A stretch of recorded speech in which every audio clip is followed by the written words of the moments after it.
아버지, 오늘 주의 말씀을 통해서 우리의 삶을 성찰하고 주의 뜻에 우리의 삶 분별할 수 있는 귀하고 복된 말씀 우리에게 허락하여 주옵소서.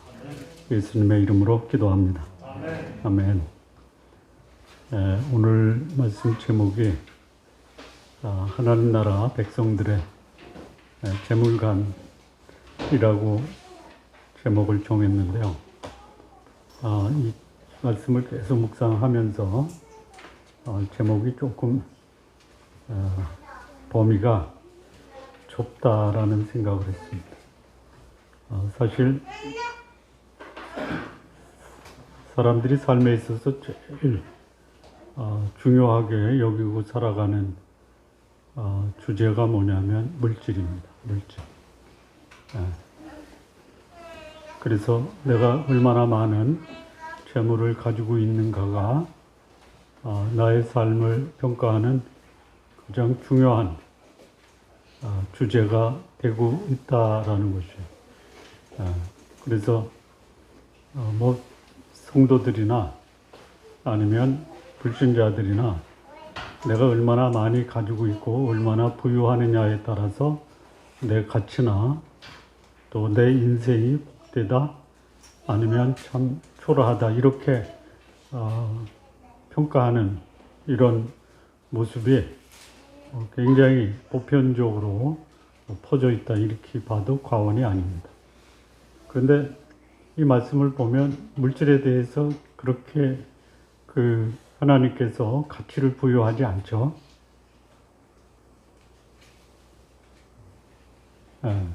그래서 한편으로는 참 마음이 크게 위로가 돼요. 물질이 전부가 아닌데 물질에 인생 걸고 사는 사람 보면 참 안타깝다라는 생각을 갖게 해주는 말씀이죠. 또 나도 물질에 내 인생을 걸고 사는 것은 그렇게 좀 바른 인생을 사는 삶의 모습이 아니다라는 교훈도 받게 되죠.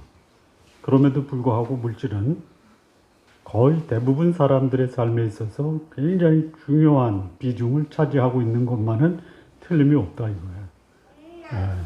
그래서 이거를 좀 재물에 초점을 맞추기보다 하나님 나라 백성이 어떻게 살 것이냐라고 하는 인생이라는 좀 넓은 관점에서 이 말씀을 보면 그것도 우리에게 물질을 넘은 내 인생 전체를 조명해 볼 수 있는 귀한 말씀이다 생각해서 제목을 재물 대신 뭘로 바꿨냐면 인생, 하나님 나라 백성의 재물관이 아니라 인생관이에요.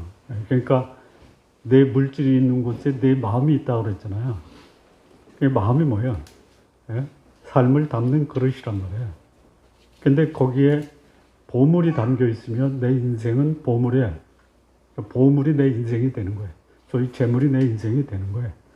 그런데 이 보물을 어떤 곳으로 담을 것이냐, 내 마음이라는 그릇에 어떤 보물을 담을 것이냐, 이게 내 삶의 가치를 결정할 수 있고 또 내가 살아가는 삶에 있어서 목적과 의미를 새롭게 해줄 수 있다는.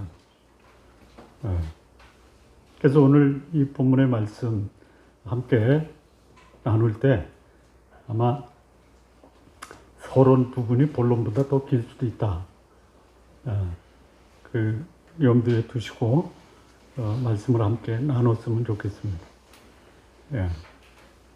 자,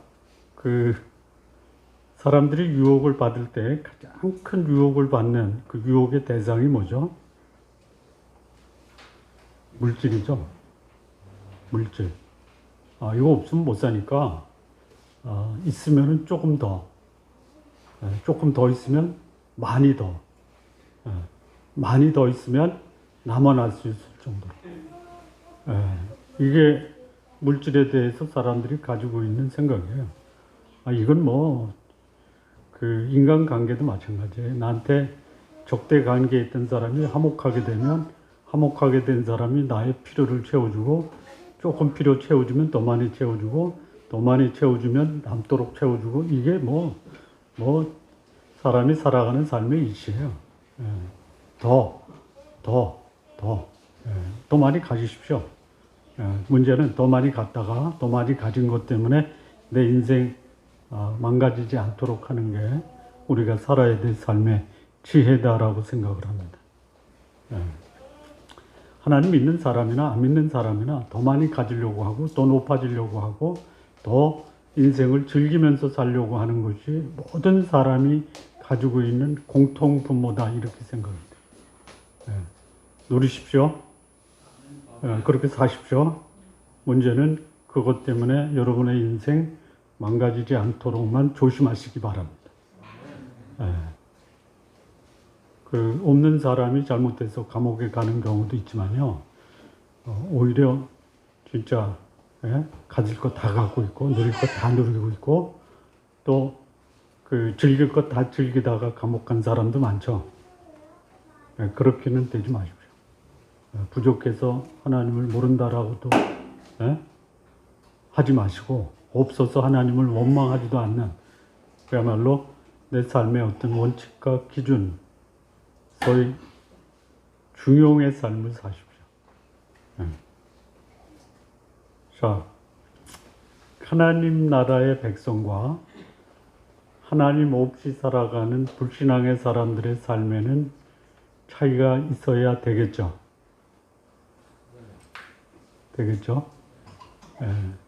여러분의 삶을 보면 여러분의 삶을 보는 제3자가 하나님 없이 사는 사람과 여러분의 삶에서 어떤 차이를 볼 수 있습니까?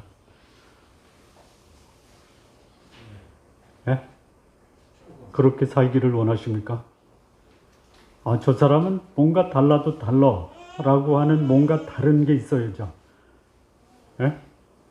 여러분의 삶을 지켜보면 저 사람은 뭔가 달라도 달라. 뭔가 달라도 다른 게 뭐예요? 뭐가 다른 거예요? 많이 가진 게 없는 사람과 다른 겁니까? 다르죠. 많이 가진 사람은 자기 몸에다가 걸치고 바르고 이게 다르잖아요. 없는 사람은 바를 것도 없고 거칠 것도 없지만 그러니까 물질에 얼마나 많은 것을 소유하고 있느냐 없느냐에 따라서 다를 수 있죠. 근데 그거 가지고 사람들이 저 사람 달라 이렇게 얘기합니까? 별로 그렇지 않아요. 여러분 높은 지위에 있어요. 사람 낮은 말단에 있어요.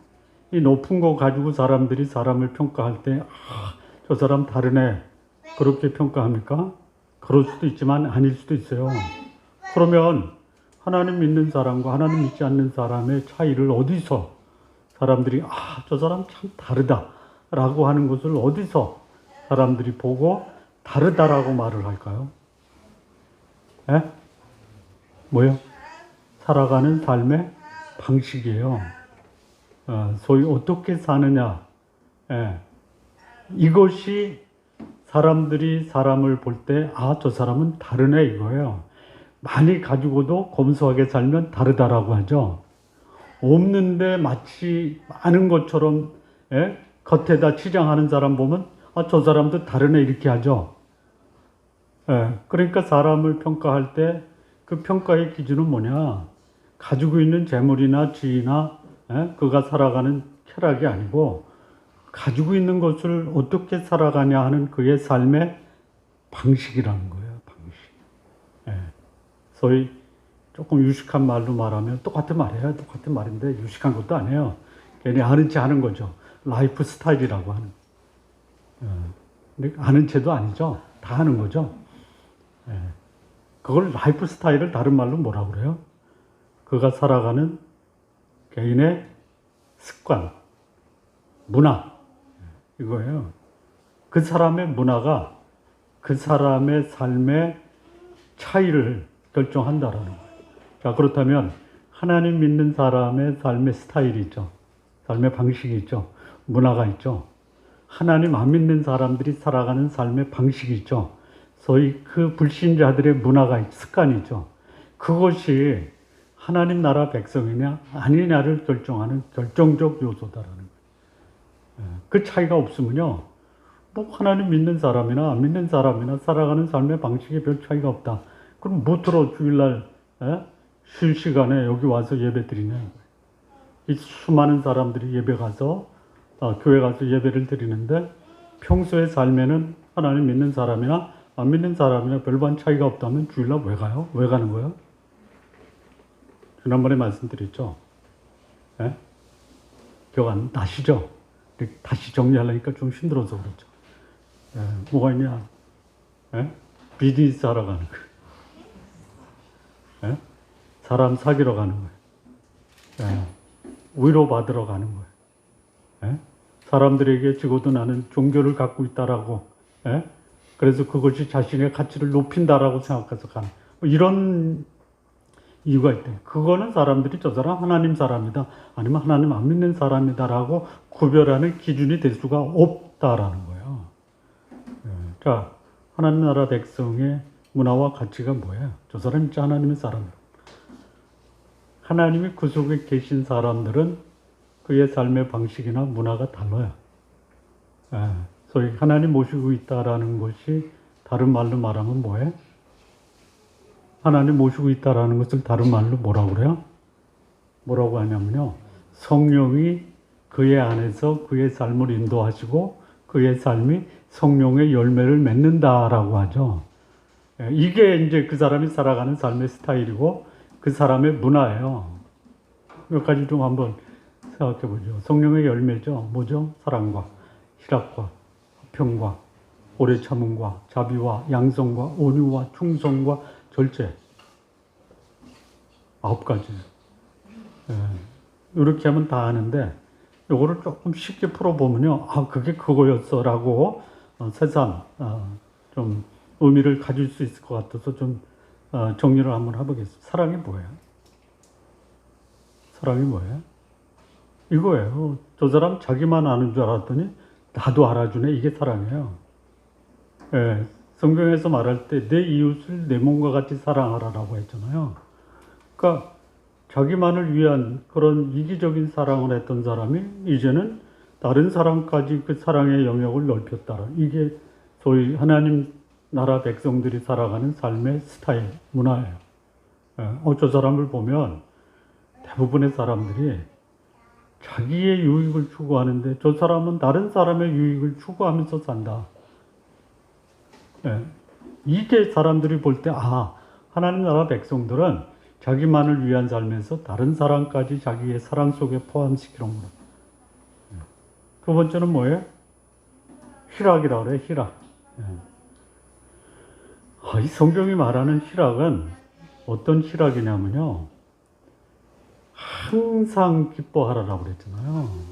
여러분 기도하십시오. 하나님이 나에게 명령을 하셨어요. 항상 기뻐하라. 그래서 하나님 제가 항상 기뻐할 수 있는 환경만 주십시오. 이렇게 기도하면 기뻐할 수 있는 상황을 주십니까? 기뻐할 수 없는 상황에서도 기뻐하게 하십니까?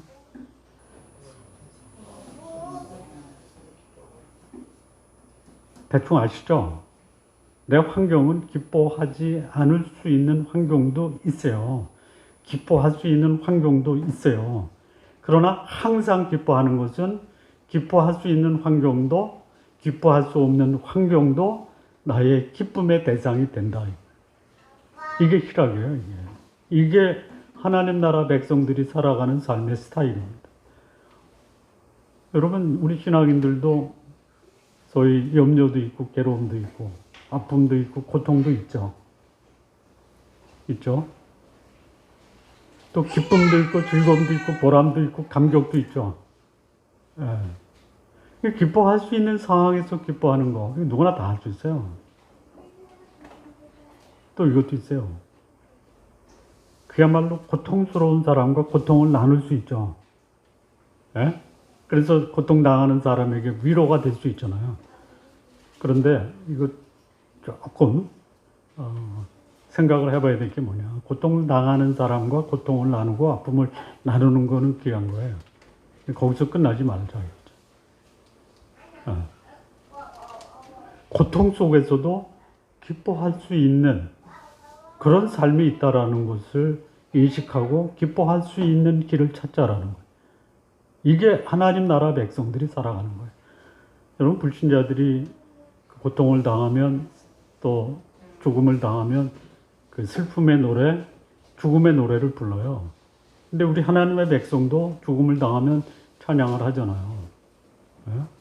소위 내 평생에 가는 길 순탄하여 뭐죠? 자기 가족을 배에서 다 잃어버린 그 한 남성이 자기 가족이 죽은 바다를 다시 가면서 거기서 지은 찬양이 내 평생에 가는 길이에요. 순탄하고. 그럴 수도 있어요. 또 뭐죠? 잔잔한 강 같은지 또는 뭐 있잖아요. 큰 풍파로 이런 상황에서 내 영혼 평안해. 그러니까 하나님 나를 평안한 환경으로 인도해 주십시오 하실 수도 있고, 아니야, 고통 속에서 평안과 기쁨을 누릴 수 있는 것을 찾고 그렇게 사는 게 더 귀한 거 아니야, 이렇게 말씀합니다. 그 다음에 화평이라고 그래요. 화평. 이 사람 살면서 이런 그야말로 왼수 같은 사람이 없었으면 좋겠어요. 기도하십시오. 하나님, 저 원수가 나의 친한 친구로 바꿔주십시오. 이렇게 기도하십시오. 그리고 친한 친구는 절대로 대적하고 원수 관계로 맺지 마십시오. 그런데 이 화평은 뭐냐? 화평이 필요한 것은 내 주변의 원수 같은 사람들과 좋은 관계 맺으면서 살 수 있다라는 것이에요. 그 다음에 오래 참음이 있어요. 오래 참음. 이 성령의 사람, 하나님의 사람들의 삶의 모습에서 오래 참음이 뭐냐? 그냥 오래 참는 거예요. 기약이 없어요. 밑도 끝도 없어요. 그런데 그런 차원에서의 시간적 개념에서의 오래 참음보다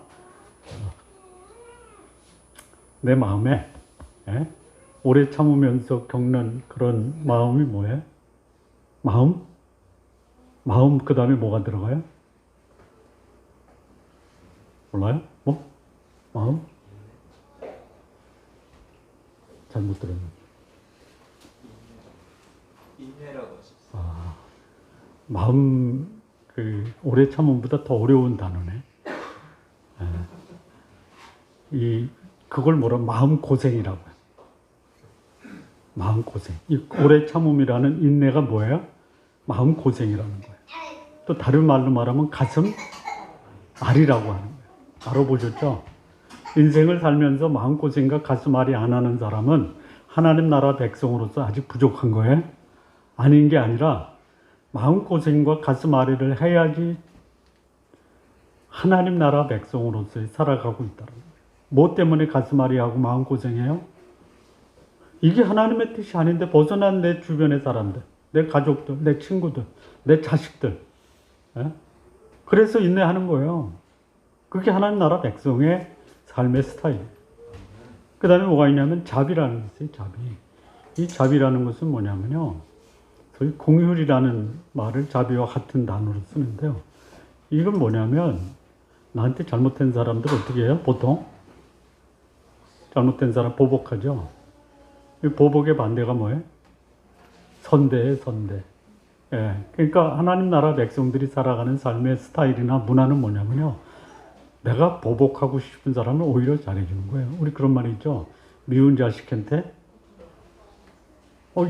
이게 우리 옛날 그 조상들의 지혜 아니에요.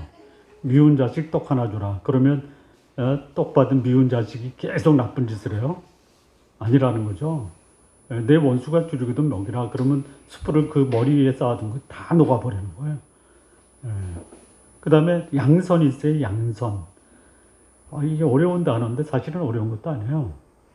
이 양자라는 게 아주 선량하다 할 때 좋은 거예요. 그러니까 양선의 반대가 선량이죠. 선량이 뒤집어 쓰면 양선이죠. 그 시편 23편 마지막 절에 보면 여호와의 선하심과 인자하심이 정녕 나를 따르리니죠. 여호와의 선하심이 여기서 말하는 양선과 같은 거예요. 영어로 얘기하면요, good, 좋다라는 거예요. 그러니까 양선은 뭐냐면 나와 함께 있는 그 사람이 나로 인해서 좋아지는 거예요. 그러니까 그에게 선을 베푸는 거예요. 이게 하나님 나라 사람들의 삶의 스타일이에요. 그 다음에 온유라는 게 있어요. 온유. 온유는 뭐죠? 쉬운 말로 말하면 성질 나는 상황에서 성질 죽여라 이거예요. 여러분 성질 부리면 이런 게 있어요. 이 성질을 밖으로 터뜨리는 사람이 있고요. 성질을 자기 속으로 터뜨리는 사람이 있어요. 그러니까 이 영어에는 안 나오는데 어떤 사람이 이 온유를 연구하다가 영어 신조어를 만들었어요. 소위 영어에 폭발이라는 게 있죠. 폭발. explosion이라고 그래요. explode. x라는 게 밖으로예요. 밖에서 터지는 거예요. 그런데 이 폭발을 자기 안으로 하는 거예요. explosion이 아니라 implosion이에요. 그 영어 단어가 없어요. 신조어예요. 심리학에서 만들어낸 거예요. 그런데 자, 내가 다른 사람에게 터뜨리면 난 시원하죠. 그리고 하는 말이 난 뒤끝이 없더라고 그러죠. 폭탄 맞은 사람은 어떻게 돼요? 중상 아니면 사망이죠. 그런데 그 폭탄을 자기 안에 터뜨리는 거야. 그게 온유가 아니에요. 뭐 끌어안는다, 성질을 밖으로 드러내지 않는다, 이게 온유가 아니에요. 이 터뜨리는 것을요 잘 승화해서 자신과 다른 사람에게 덕을 끼치는 게 온유예요. 온유. 소위 이겁니다. 야생마로 길들일 수 없는 그야말로 힘이 세고 통제 불가능한 말을 잘 훈련시켜서 경주용 말로 쓰는 거예요. 힘은 그대로 있죠. 힘은 그대로 있죠. 그런데 이게 한 목적을 향해서, 한 방향을 향해서 일정하게 그 힘이 발휘될 수 있도록 훈련된 상태가 온유예요. 여러분, 속으로 터뜨리지 말고요. 다른 사람에게 터뜨리지 말고요. 그 힘은 유지하되 잘 통제하시는 훈련을 해야 돼요. 이게 하나님 나라 백성들이 살아가는 삶의 스타일, 문화예요. 그 다음에 마지막인데요. 8번째인데요. 충성이라는 게 있잖아요. 충성. 충성이라는 말은 다른 말로 말하면 참 믿음직스럽다라는 거예요. 어떤 일을 맡겨도 그 사람은 맡겨준 일이 쉽든 어렵든 복잡하든 다른 사람이 꺼려하든 일단 맡겨주면요.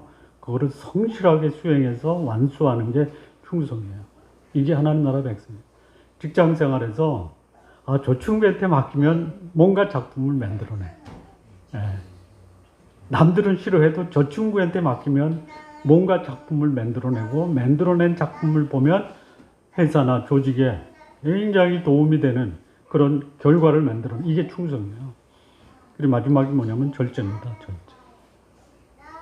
절제 쉽지가 않아요. 근데 목표가 있으면 절제해야 돼요. 이기기를 다투는 자마다 모든 일에 절제한다고 그랬어요. 이게 뭐냐? 내가 하고 싶은 게 있어요. 하고 싶은 거 다 하면요, 내 인생 망칠 수 있어요. 그런데 하지 않으면 안 될 일을 먼저 하면요, 나중에 하고 싶은 일도 해요. 여러분, 하고 싶은 일을 하시려면은 먼저 무엇부터 한다? 하지 않으면 안 될 일을 먼저 하라라. 이게 절제예요. 그러니까 이게 하나님 나라 백성들의 삶의 스타일이고 문화예요. 문화. 우리가 성령의 열매 9가지 뭐 입에 닳도록 애우고 또 듣고 뭐 귀가 닳도록 듣고 더 이상 듣고 싶지 않아서 귀를 닫는 그 말씀이 뭐예요? 내가 살아야 될 내 삶의 문화고 삶의 스타일이에요. 그런데 하나님의 백성에서 이런 삶의 모습을 찾아볼 수 없다. 어디 가서 찾아요? 누구한테 가서 찾아요? 여러분, 유럽의 역사가 AD 313년 콘스탄틴 대제가 기독교를 공인한 이후에 AD 1500 몇 년이요? 1596년인가요? 맞습니까? 1516년. 1516년이에요. 올해가 종교개혁 600주년인가요? 올해가 1516년이니까 4년 전에 그랬더니 1200년을요 유럽의 역사를 암흑의 역사라고 하잖아요. 암흑의 역사. 암흑의가 아니고요. 암흑이요. 어둠의 역사예요. 왜 그래요? 누가 역사를 어둡게 한 거예요? 불신자들이 어둡게 한 거예요? 예? 안 해요. 기독교가 세상을 어둡게 한 거예요. 기독교가 아니죠. 하나님을 믿는다고 하는 사람들이 하나님의 사람들이 살아야 될 삶의 방식을 버리고 그들의 문화, 어둠의 문화를 만들어 간 거예요. 하나님의 역사 속에서 나타나지 않아요. 우리가 읽은 본문의 말씀 있죠? 내 눈이 밝으면 온몸이 밝을 거죠. 눈이 어두운 거예요. 무엇 때문에? 여기 본문에 나오는 거 있죠? 보물을 어디다 쌓아둔 거예요? 보물을 어디다 쌓아둔 거예요? 땅에다 쌓아둔 거예요. 보물을 땅에다 쌓아두면요, 땅에다 쌓아둔 그 보물이 그 쌓은 사람의 눈을 어둡게 합니다. 우리 역사 속에 오늘 내가 어둠 속에 살고 있다. 이유가 있는 거예요. 왜 그래요? 눈은 몸의 등불이에요. 등불이 가려진 거예요. 하나님 나라 백성들이 살아야 될 그 삶에 하나님이 말씀해 주시고 교훈해 주신 그 삶의 원칙, 삶의 스타일, 문화가 전혀 내 삶의 상황에서 빛을 발하지 못하는 거예요. 어두운 거예요. 나도 어둡고요. 내 주변 사람도 어둡고요. 그냥 방향 없이, 감각 없이 살다가 그냥 구덩이에 빠지고 꼬꾸라지고 망가지는 거예요. 그래서 오늘 이 본문의 말씀이요, 재물관이 아니에요. 인생관이에요. 하나님 나라 백성들이 어떻게 살 것이냐라는 거예요. 여러분, 이 세상을 주관하는 세상 주관자가 누구죠? 하나님이다. 아니다. 사단이다. 누가 지금 이 세상을 지배해요? 어둠의 세상 주관자라고 했잖아요. 하나님의 백성이 어둠의 주관자의 지배를 받고 살아갈 수 있어요. 이 시험하는 자, 이 사단이요, 누구까지 공격을 했어요? 예수님까지 공격했잖아요. 뭘로? 우리가 지금 살아가고 있는 삶에 가장 중요하다라고 여기는 세 가지 영역에서 이 어둠의 세력이 공격을 해요. 육신의 정욕 있죠. 먹고 사는 문제. 안목의 정욕 있죠. 쾌락. 이생의 자랑 있죠. 얼마나 높아질 것이냐. 그거 하나님의 축복이에요. 이 어둠의 세력은요, 하나님이 주신 축복을 재앙으로 바꾸는 아주 규제예요. 근데 그게 이 교회 안에 들어온 하나님의 축복이 저주의 수단으로 바뀐 대표적인 게 뭐예요? 제가 이 얘기를 목사님들이 하면요, 저 잡아먹으려고 그래요. 뭔지 알아요? 마태복음 23장 23절 말씀이 뭔지 아세요? 제가 구절을 정확히 기억 못할 수 있는데 거의 그 말씀일 것 같아요. 화 있을진저 바리새인과 서기관들아, 너희가 박하와 근처와 해양의 11조는 드리되 율법이 말하는 바 의와 인과 신은 저버렸도다. 이것도 행하고 저것도 버리지 말지니라. 이 말씀이죠. 맞습니까? 그러니까 11조 안 하고 저주 받는다라는 말은 없어요. 강지사님? 그 말씀이 그러잖아요. 화 있을진저 이 빌어먹고 저주 받을 놈들아. 누구한테 하는 거예요? 11조 한 바리새인과 서기관에게 한 거예요. 11조하고 저주 받지 말아야 될 거 아니에요. 저주 받아요. 차라리 11조하고 저주 받을 바에 하지 마십시오. 아멘도 안 해네. 물질의 인생을 걸고 사는데 11조 면제해 주니까 얼마나 고마워요. 그런데요, 거기 이렇게 나오잖아요. 의와 인과 신을 행하라. 율법의 정신은 내가 물질을 드렸느냐 안 드렸느냐가 아니라 내가 율법이 말하는 바 의와 인과 신을 행했느냐 안 했느냐. 이것도 행하고 저거 버리지 말아라. 저것은 뭐냐면 박하와 근채와 회양의 11조는 버리지 말고 의와 인과 신은 반드시 하라. 그러니까 하나님 나라 백성이 11조 하는 게 하나님 나라 백성의 문화가 아니에요. 의와 인과 신을 행하는 것이 하나님 나라의 백성들이 살아야 될 삶의 모습이다라는 거예요. 근데 그렇게 못 사는 거예요. 하나님 나라 백성들이. 내가 그 불신자들에게 물어봤거든요. 의와 인과 신을 행할래? 11조를 드릴래? 아니, 처음엔 이렇게 물었어요. 왜 교회 안 나가냐 그랬더니 11조 때문에. 11조 안 하면 교회 나갈래? 그러면 고려해 볼게. 그럼 11조 말고 다른 거 하라면 할래? 그게 뭔데? 의와 인과 신이야. 그랬더니 그러더라고요. 차라리 나한테 의와 인과 신은 요구하지 말고 11조 하라면 그래도 그게 낫겠다. 불신자들이 하는 말이에요. 불신자들이. 예. 그 하나님 나라의 사람들이 살아가는 삶의 모습에서 11조 안 해도 돼요. 하나님 나라 백성이 삶의 특징이 11조 하는 겁니까? 뭐예요? 의와 인과 신을 저버리지 않는. 예. 자, 오늘 본문이 말하는 거 이제부터 시작입니다. 10분 남았는데요. 10분 안에 끝낼 수 있도록 하는데 조금 지르면 조금 길게 할게요. 예? 하나님 나라 백성이 가져야 될 인생관이 뭐냐? 첫 번째 19절에서 21절 보시죠. 그냥 핵심만 읽겠습니다. 보물을 땅에 쌓아두지 말라. 왜 그러냐? 좀과 동록, 도적이 있다 이거예요. 보물을 하늘에 쌓아두라. 왜냐? 거기는 좀과 동록, 도적이 없다 이거예요. 내 보물이 있는 곳에 마음이 있다. 몸은 눈의 등불이다. 내 눈이 성하면 온몸이 밥일 것이요. 눈이 나쁘면 온몸이 어두울 것이니 그러므로 내게 있는 빛이 어두우면 그 어둠이 얼마나 더하겠니? 여기서 핵심은 보물입니까? 아니면 눈입니까? 예? 눈이에요, 눈. 예. 하나님 나라 백성이 어떻게 살아야 될 거냐? 밝은 눈을 갖고 살아라 이거예요. 밝은 눈이 뭐예요? 볼 것을 보고, 보지 말할 것을 안 보고, 무엇이 옳고 무엇이 그런지, 예? 이거 분별하면서 살라 이거예요. 그게 밝은 눈이에요. 예. 그러니까 물질에다가 내 인생을 걸고 살지 말아라. 예. 왜 그래요? 물질을 땅에 쌓아두면 그 물질을 해치는 세 가지 그 해충들이 있죠. 첫째는 좀, 두 번째는 동록, 세 번째 도적. 예. 여러분, 없는 사람들은요, 좀이 와서 좀 쓸었다 할 것도 없어요. 동록 있죠? 녹 있죠? 녹. 녹그릇이나 구리그릇에 쓰는 녹 있죠? 녹이 쓸 것도 없어요. 도적이 훔쳐갈 것도 없어요. 예? 없어요. 누가 좀과 동록과 도적을 두려워하고 있어요? 보물을 땅에다 쌓아둔 사람이에요. 예? 요즘 같은 세상에요. 없는 사람들은 정부가 진짜 막 베풀어요. 진짜 놀라운 일이에요. 뭐 가지고 베풀고 나눠줘요? 있는 사람 거 뺏어다. 강제예요, 강제. 법이에요, 법. 그 있는 사람들은 지금 뭐 분노가 하늘 끝까지 올라요.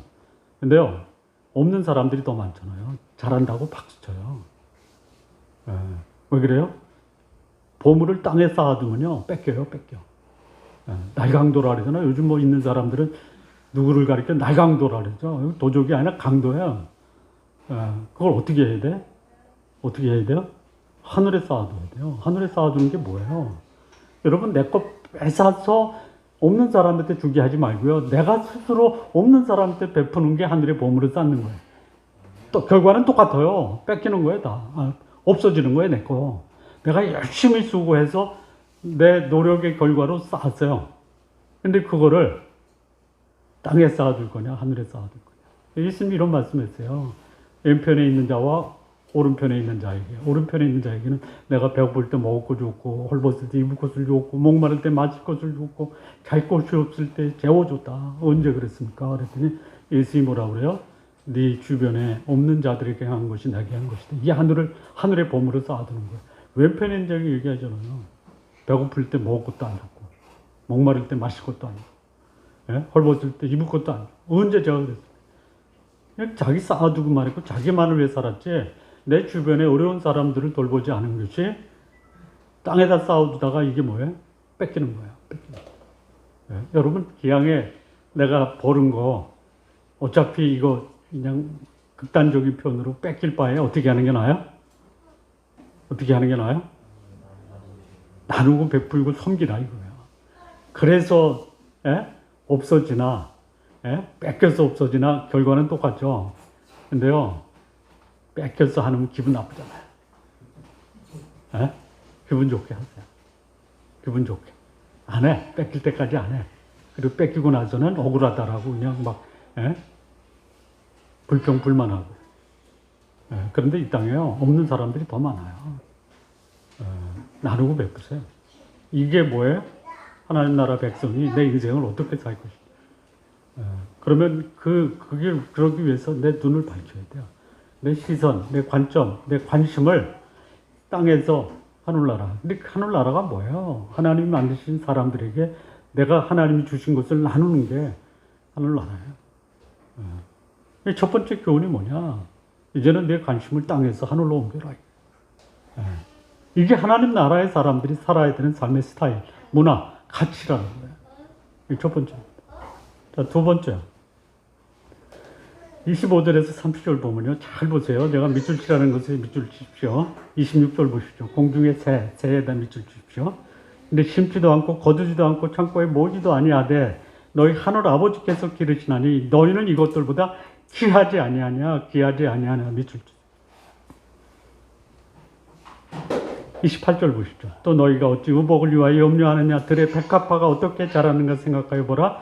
수고도 아니하고 길쌈도 아니합니다. 29절. 오늘 있다가 내일 아궁이에 던져지는 들풀도 하나님께서 입히시거든 하물며 너희일까 보냐. 믿음이 적은 자들아. 믿음이 적은 자들아. 하나님 믿으면서도 믿음이 적은 자가 뭐해? 오늘 있다가 내일 아궁이에 던지는 들풀 하나님이 입히시는데, 여러분 여기 세 가지 종류의 동식물이 나와요. 첫째는 참새가 나와요. 식물은 백합화, 들에 핀 백합화와 들풀이 나와요. 여기 백합화는요, 온실에서 자라는 백합화가 아닙니다.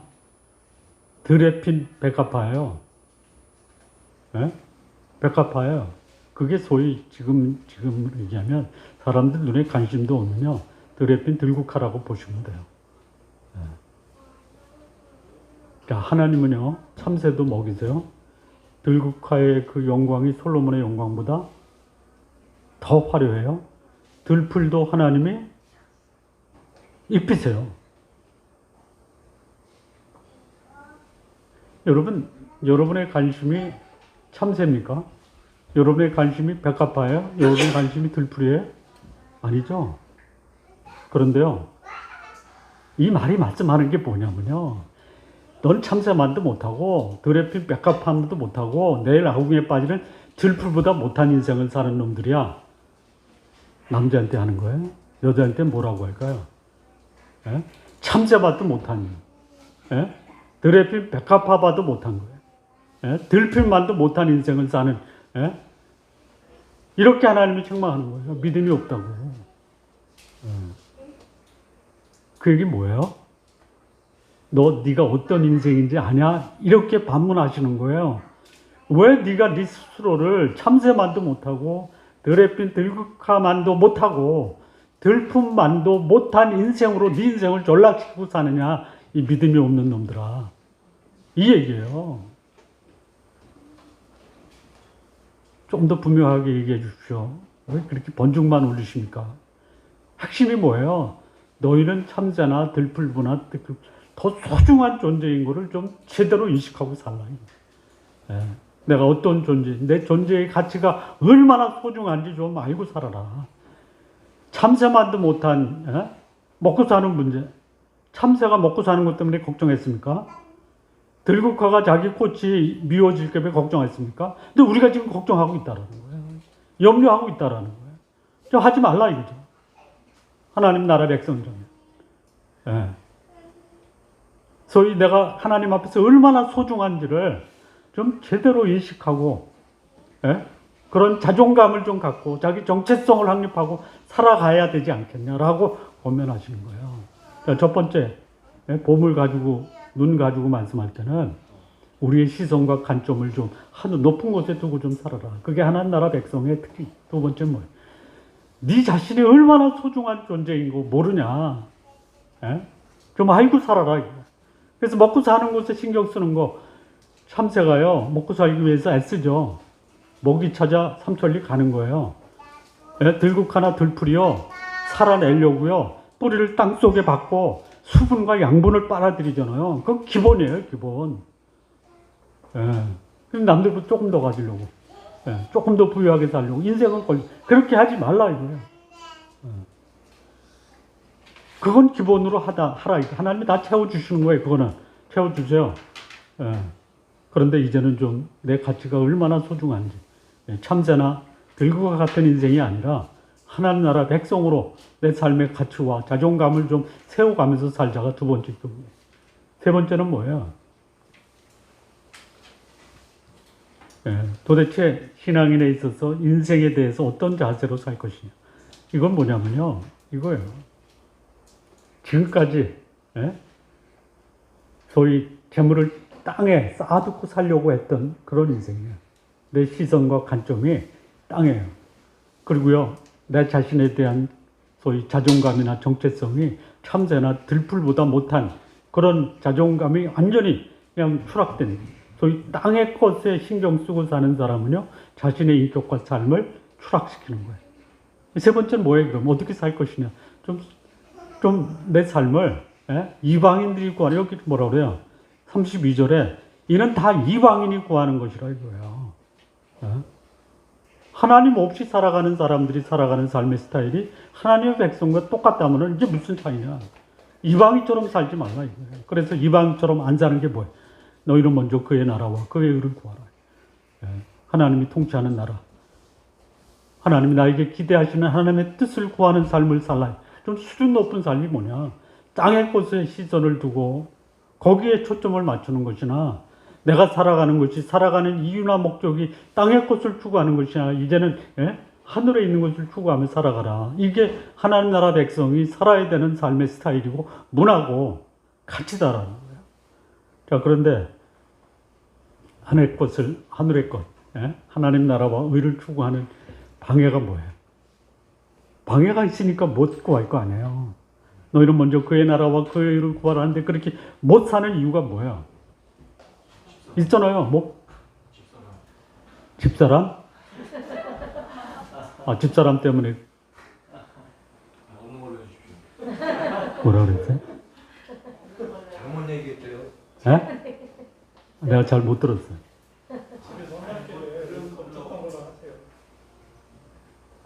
못 들은 게 나을 것 같아.